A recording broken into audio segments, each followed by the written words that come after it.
सरकार के खिलाफ में, इस सरकार के कृत के खिलाफ में, सरकार के वादा के खिलाफ में अगर रहेगा तो चंपैदा और हम लोग एक साथ नज़र भी आ सकते हैं। पृष्ठभूमि एक सी रही है तो हमेशा उस राजनीति के उस पृष्ठभूमि को सम्मान हमारी ओर से मिलते रहेगा। मैं यूथ को ये पूरा भरोसा देता हूँ कि यूथ जो परिस्थितियाँ आज की है निश्चित उनके लिए चिंताजनक है। हम इसीलिए कह रहे हैं कि एनडीए आएगी, एनडीए के साथ लोगों का जुड़ाव बढ़ा है, एनडीए के नेतृत्व में आगे 2024 हम लोग चुनाव जीतेंगे। मैया सम्मान योजना में पहले पाकुड़ में मुख्यमंत्री ने पैसा दिया, आज वो पलामू में दे रहे हैं।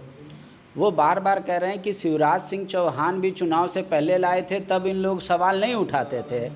आज जब हमको समय नहीं मिला, हम तो चाह रहे थे पहले से योजना शुरू हो जाए, और आज शुरू किए तो हम पे उंगली उठा रहे हैं कि ये सिर्फ चुनाव के लिए भत्ता दे रहे हैं। जो कमिटमेंट गवर्नमेंट के माध्यम से पूरा करने का आपका था, वहाँ कहाँ आप ठहरे हुए हैं, आप यही पूछ रहे हैं। एक भी कमिटमेंट, कोई भी विषय का एक भी कमिटमेंट पूरा हुआ हो तो बता दीजिए। बीजेपी क्या अलग मैनिफेस्टो लाएगी, आसू अलग लाएगी, जदयू एनसीपी सब अलग लाएंगे, या इकट्ठे आप लोग एक मैनिफेस्टो साझा प्रोग्राम लाएंगे कि हमारा ये कॉमन मिनिमम प्रोग्राम है, हम लोग इतने दिन में ये काम करते हैं? राजनीति करते हैं, देश हमारे लिए है, देश हमारा सर्वोपरि है, लेकिन हमारा पॉलिटिकल जो इश्यूज होंगे वो रीजनल बेहतर होंगे, क्योंकि हम लोगों ने इस राज्य को संघर्ष करके लिया है। तो इसके जो भी इश्यूज होंगे यहाँ के लोग आधारित होंगे, यहाँ के लोगों के आधारित ही बनेंगे, तो वो तैयारी हमारी है और हमारा मैनिफेस्टो आएगा। केला यूँ तो फल बहुत स्वादिष्ट है, सेहत भी बनाता है और पैर भी स्लिप करा देता है। अपने ही सहयोगी का 2019 में पैर स्लिप करा दिया, जब सहयोगी को ये घमंड था कि हम नीचे देखकर नहीं भी चलेंगे तो पहुंच जाएंगे। इस बार सहयोगी फूक फूक कर कदम रख रहा है, कर रहा है केले पे पैर नहीं रखेंगे। हमारे साथ केला पार्टी के प्रमुख, आसू पार्टी के प्रमुख सुदेश महतो जी हैं। सुदेश जी, केला तो अकेला कभी नहीं रहता, गांधी में होता है, लेकिन अभी सबसे ज़्यादा चर्चा अकेला की ही है। चंपैदा एकला चलो की राह पर हैं। आप चूँकि कम उम्र से अकेला चढ़ने का निर्णय लिया, कितना संघर्षपूर्ण ये रास्ता होता है, कितना कठिन होता है? आज बहुत दिन बाद आप अपने अंदाज में बोल रहे हैं, इसलिए आपको बधाई। अपना अंदाज बना के रखिएगा, चूँकि यही परिचय है, और यही परिचय जो सामने आप चर्चा करना चाहते हैं उसी परिचय का चर्चा करना चाहते हैं। जो घटना अभी घटी है, जो राजनीतिक घटना घटी, राज्य के एक पूर्व मुख्यमंत्री और झारखंड आंदोलनकारी नेता ने अपनी दर्द को बयां किया है। मैं एज ए झारखंड आंदोलनकारी, मेरी भावना उनके साथ जुड़ी हुई है। मैं हाउस के अंदर भी, जब उन्होंने प्रथम बार एक मुख्यमंत्री के तौर पर आए, तब भी जब उनके लिए उनके खिलाफ में अविश्वास प्रस्ताव लाए, उस दिन भी मैंने बड़ा स्पष्ट कहा था कि झारखंड के लिए जिन्होंने लंबा संघर्ष किया है, गुरुजी के बाद उस झारखंड मुक्ति मोर्चा में अगर कोई बड़ा चेहरा है तो उन्हीं का है। तो आज के दिन में अगर वो पार्टी के अंदर असहज महसूस कर रहे हैं, उनके साथ जो सम्मान जैसा होना चाहिए वो नहीं हो पाया, इसको उन्होंने अपना बयां किया है। और हम चूँकि एक दल हमारा है, इस राज्य के अंदर राजनीति कर रहे हैं, पृष्ठभूमि एक सी रही है तो हमेशा उस राजनीति के उस पृष्ठभूमि को सम्मान हमारी ओर से मिलते रहेगा, जिसमें झारखंड आंदोलन के दिया हुआ उनका समय। लेकिन कई लोग सोशल मीडिया में आपके खिलाफ, बीजेपी के खिलाफ लिख रहे हैं कि आप लोग पहले तो इनिशिएट कर देते हैं, किसी की भावना को जागृत कर देते हैं और चौराहे पर लाकर छोड़ देते हैं। वो तो अभी भी कह रहे हैं मुझे भरोसेमंद साथी की भी खोज है। ना तो बीजेपी जा रहा है, ना आप जा रहे हैं निमंत्रण देने कि हाँ आप आइए हमारे दल में। उनके राजनीति में मैं बना रहूं ना बना है कि मैं नई पार्टी बना लूं। तीसरा कहा है कि मैं अपना सहयोगी या साथी अगर मुझे अपने अनुकूल मिल जाए तो मेरे विकल्प हैं। एक तो उनका अभी बयान आया संन्यास लेने नहीं जा रहा हूं, मैंने पहला विकल्प वो खत्म हो गया, विकल्प नई पार्टी बनाने की बात कर। तो क्यों आप लोग नहीं चाहते कि चंपैदा आप लोग के साथ कदम में कदम मिला? राजनीति में हर लोग एक मोड़ पर एक साथ हो जाते हैं। कहाँ, किस मोड़ पर, किस विषय के साथ, किस मैनिफेस्टो के साथ चंपैदा आगे बढ़ेंगे, तो निश्चित रूप से अगर मैनिफेस्टो इस सरकार के खिलाफ में, इस सरकार के कृत के खिलाफ में, सरकार के वादा के खिलाफ में अगर रहेगा तो चंपैदा और हम लोग एक साथ नज़र भी आ सकते हैं। मुख्यमंत्री हेमंत सोरेन बार बार जा रहे हैं और ख़ासकर युवाओं के मुद्दे पर अगर सरकार नहीं काम कर पाई तो उसके लिए आप लोग को दोषी ठहरा रहे हैं। कह रहे हैं कि 2 साल कोरोना में चला गया, उससे हम निकल कर बाहर आए तो आपने ईडी में फंसा दिया। अब जब आए हैं तब हम काम करना चाहते हैं तो ये लोग उसमें भी हमको आसानी से काम करने नहीं दे रहा, पैसे के दम पे परिवार तोड़ रहा है और पार्टी तोड़ रहा है, जनता को वो बता रहे हैं। मैं इस पूरे राजनीतिक जीवन में इस तरह गैर जवाबदेह राजनेता या नेतृत्व मैंने देखा नहीं था। लोग कम समय के लिए भी लोग आए हैं, देश दुनिया में लोग शासन करते हैं, लेकिन एक शासन एक जवाबदेह होता है जनता के प्रति, वो कभी भी प्रतिलक्षित इनके नेतृत्व में दिखाई नहीं दिया है। उसी का कारण है कि ये बातें और ये चर्चाएं चल रही है। जहाँ तक यूथ का है, यूथ के लिए 5 लाख नौकरी देंगे, ये हमारा एजेंडा उनको दिया हुआ नहीं, उनका खुद का एजेंडा है। राज्य के अंदर अभी भी सरकारी पद करीबन 2.25 लाख खाली है, ये उनका डाटा है। खाली एक डाटा उनके पास हम लोग समझ रहे हैं कि मिस हो रहा है, वो सरकार का श्रम नियोजन विभाग की ओर से नहीं मिला, वो है राज्य के युवाओं का। ये इसीलिए हम लोग ने तय किया है कि राज्य के युवाओं के साथ भावनाएं सीधे तौर पर वहाँ पहुँच नहीं पा रही है, उन्हें राज्य के युवाओं का आंकड़ा नहीं मिल पा रहा है। इसलिए हमने तैयारी की है कि राज्य के युवाओं का एक डाटा तैयार करके मुख्यमंत्री तक पहुँचाएंगे, ताकि वो डाटा के आधार पर वो निर्णय ले सके। एक बहुत सारी बातें आ रही है, बीजेपी भी काम कर रहा है, जदयू जो आपकी सहयोगी है, अब यूँ कहें एनडीए का हिस्सा है, कल उनके मंत्री आए हैं और उन्होंने ऐलान कर दिया कि सरयू राय यहाँ से लड़ेंगे। तो क्या आप लोग के बीच कोई फार्मूला तय हुआ है सीट शेयरिंग को लेकर, या मतलब सभी दल इंडिपेंडेंट है कि जो जहाँ मजबूत है वहाँ से उम्मीदवार की घोषणा कर दें? ऐसा नहीं है, एकजुट होकर एनडीए चुनाव लड़ेगा। भावना को रखना, ऐसे कोशिश हो रही है कि सार्वजनिक पटल पर ना हो। हम इसीलिए कह रहे हैं कि एनडीए आएगी, एनडीए के साथ लोगों का जुड़ाव बढ़ा है, एनडीए के नेतृत्व में आगे 2024 हम लोग चुनाव जीतेंगे।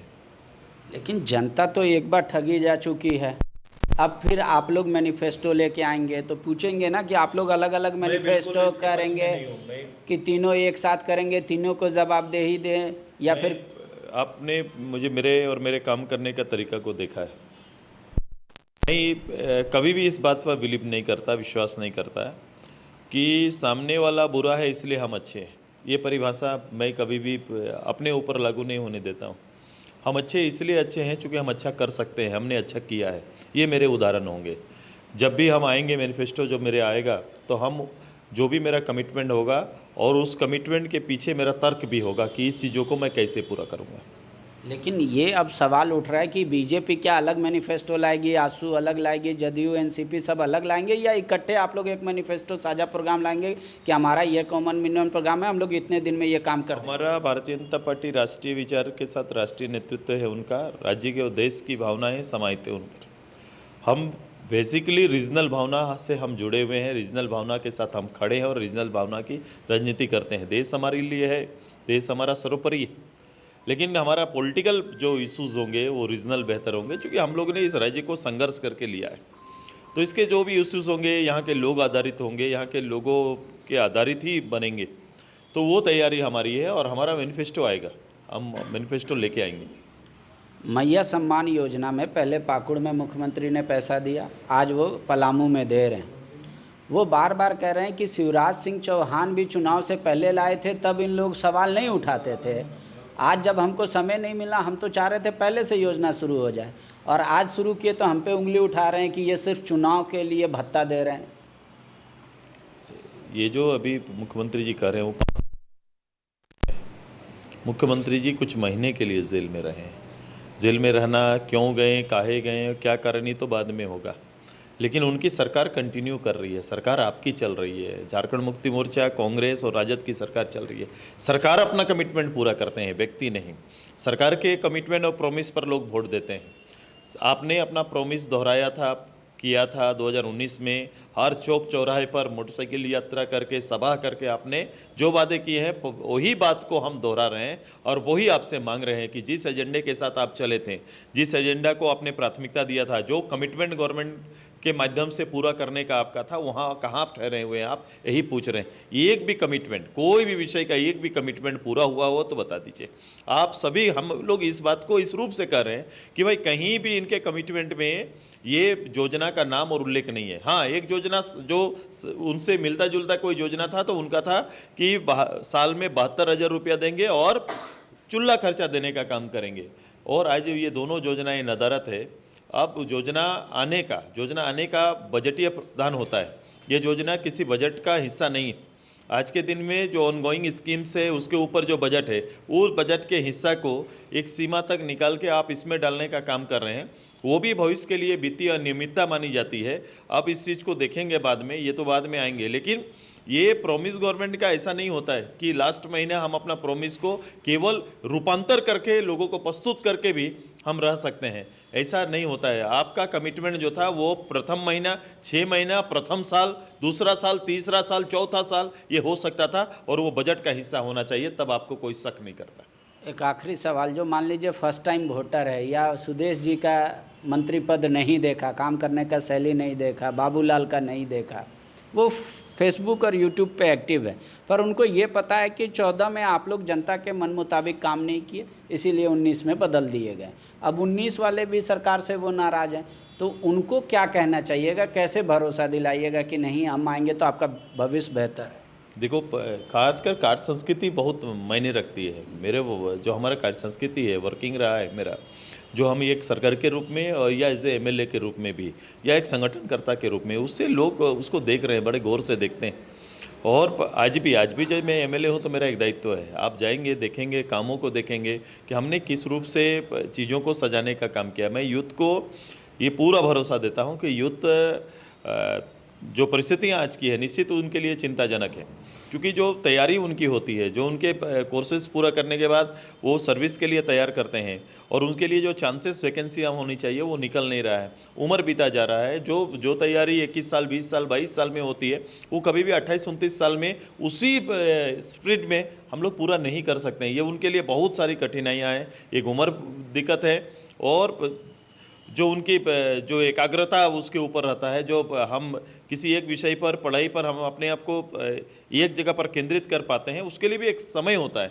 उस समय पर अगर वो चीज़ें ना मिले तो उसका कहीं ना कहीं बाद की तैयारियों में प्रभाव पड़ता है। सभी चीज़ों पर गौर करना है। आज आने वाला जनरेशन और जिस जनरेशन ने इस सरकार से धोखा खाया है, दोनों जनरेशन को समायोजित करके कैसे उनके लिए बेहतर भविष्य रच सकते हैं, ये कल्पना हमारी है। मैंने कहा, मैं कभी भी आपको ये नहीं कहूँगा कि ये ठीक नहीं काम कर रहे हैं इसलिए हम अच्छे हैं। हम अपने काम और कर्तव्य के बल पर अच्छे होंगे, ये हम आपको सिद्ध करेंगे। शुक्रिया। सरकार के अपने तर्क हैं, विपक्ष का अपना सवाल है, जवाब आपको देना है मुंह से नहीं, बटन दबा के। सोच समझ के दीजिएगा, क्योंकि 5 साल का भविष्य आपके एक बटन पर टिका है। सरकार किसकी बनेगी वो तो आप ही को तय करना है, लेकिन जनता सवाल अपने नेताओं से ज़रूर पूछिएगा। अगर मैनिफेस्टो में वादा आया तो इसको कैसे पूरा करेंगे। शुक्रिया।